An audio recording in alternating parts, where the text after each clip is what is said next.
मैं अपने गाजियाबाद से कुछ मांगना चाहता हूं। मैं अपने गाजियाबाद को एक संदेश देना चाहता हूं, इसीलिए आपके पास आया हूं। मैं एक यात्रा कर रहा हूं, यात्रा, और आज उस यात्रा का 85वां दिन है। 85 डेज, आज 85वां दिन है और 85वें दिन शायद मेरी ये गाजियाबाद में 7वीं 8वीं भिक्षा यात्रा है। 7वीं 8वीं भिक्षा यात्रा है और इस भिक्षा यात्रा का जो मेन मकसद है वो सिर्फ और सिर्फ हिंदुओं से है और किसी से नहीं, और किसी से नहीं है, और ना इसका कोई लेना देना है किसी से। ये सिर्फ आपके लिए है और आपके लिए ही देवबंद से ये यात्रा चली।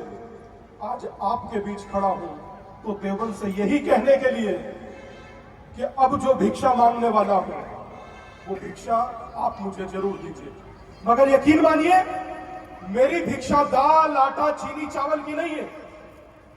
मेरी भिक्षा पैसे की भी नहीं है। मेरी भिक्षा है कि जातियों में बटा हुआ हिंदू एक हो, ये भिक्षा है।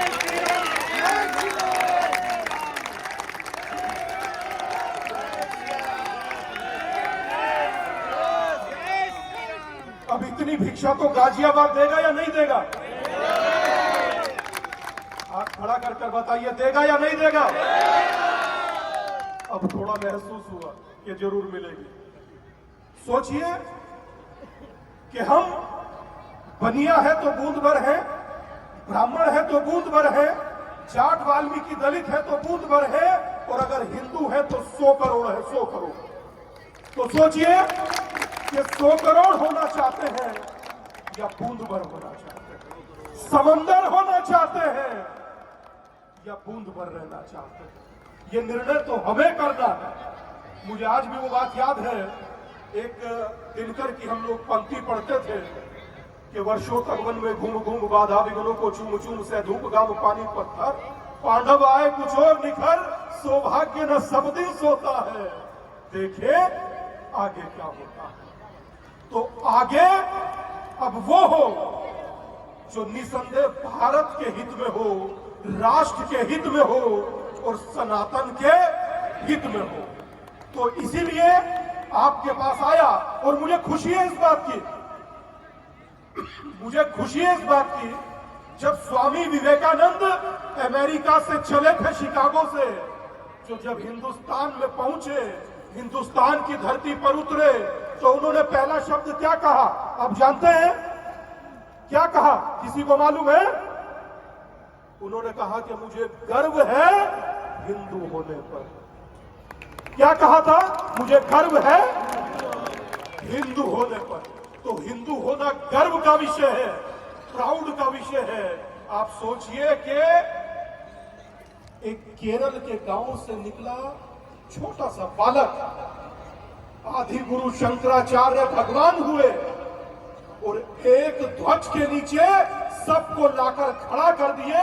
ये थी सनातन की ताकत, ये सनातन की ताकत। और आज जब सनातन जातियों में बटा है तो उन्हें कैसा लगता होगा? कैसा लगता होगा बताइए? बुरा लगता होगा। आप सोचिए कि इस दुनिया में लोग बहुत हैं, यहां शाम कितना है एक, इस दुनिया में देवता कितने भी हो, हम लोग नाम कितने लेते हैं, मगर राम कितने हैं, महादेव कितने हैं, तो हम लोग बटे हुए क्यों हैं? ये मेरी आपसे प्रार्थना है कि बटिए नहीं सर। अगर आपसे कोई पूछे कि आप कौन हैं तो भविष्य में क्या कहिएगा? वो आपको आपकी कास्ट से बुलाना चाहेगा, आप समझ रहे हैं? वो चाहेगा कि आपको आपकी कास्ट से बुलाए।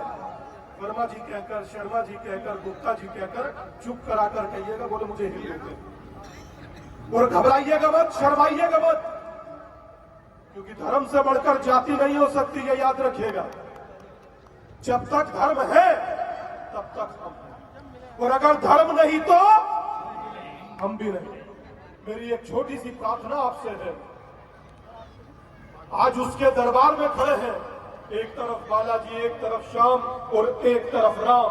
आप जानते हैं सभी लोगों की परछाई काली होती है, मगर एक राम थे जिनकी परछाई उजली थी, क्योंकि उनकी परछाई लक्ष्मण थे और लक्ष्मण हमेशा साथ खड़े हुए। तो आज साथ खड़े होने का वक्त है और मैं चाहता हूं कि यहां से देश की राजधानी दूर नहीं है, देश की राजधानी यहां से दूर नहीं, मात्र 20-30 किलोमीटर होगी। तो देश की राजधानी को गाजियाबाद के इस प्रांगण से एक संदेश जरूर जाना चाहिए कि हम एक थे। इससे श्रेष्ठ कोई संदेश हो ही नहीं सकता। तो मैं चाहूंगा कि आप जहां बैठे हैं 2 मिनट के लिए वहीं